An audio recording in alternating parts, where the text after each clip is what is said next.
4 মাসের অন্তঃসত্ত্বা স্ত্রীকে রেখে কাতারে গিয়েছিলেন প্রবাসী আমিনুল ইসলাম। স্বপ্ন ছিল সন্তান জন্ম নিলে কুরআনের হাফেজ বানিয়ে ধর্মীয় শিক্ষায় শিক্ষিত করবেন। হঠাৎ করে স্ত্রীর বিয়ের খবর শুনে ছুটে আসেন দেশে এসে দেখতে পান তার স্ত্রী সালমা আক্তার নতুন করে সংসার পেতেছেন অন্য কারো সাথে। গত রবিবার পর্যন্ত আমার ওনার সাথে যোগাযোগ ছিল, ফোন দিয়েছি দেখে মোবাইল বন্ধ।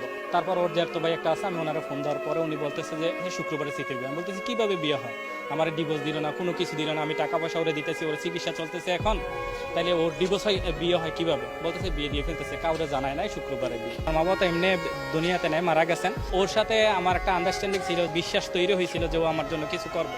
সেই জন্য আমি ওর নামেই টাকাগুলো পাঠাইছি। আমি গত 3 বছরে ওরে মোট 18 লক্ষ টাকা পাঠাইছি। আমি ডিভোর্স দিলাম না বা আমার কাছে কোনো ডিভোর্সের পেপার নাই, ও কিভাবে বিয়ে বসে গেল? একটা হচ্ছে এটা, আর দ্বিতীয় হচ্ছে ও আমার থেকে টাকা পয়সা নিল, কিন্তু ওই রকম করবে জানে ও বিয়ে বসে যাবে, তাইলে এরকম আমার থেকে টাকা পয়সা নিল কেন? আমার মা বাবা কেউ নাই, আমি বিদেশ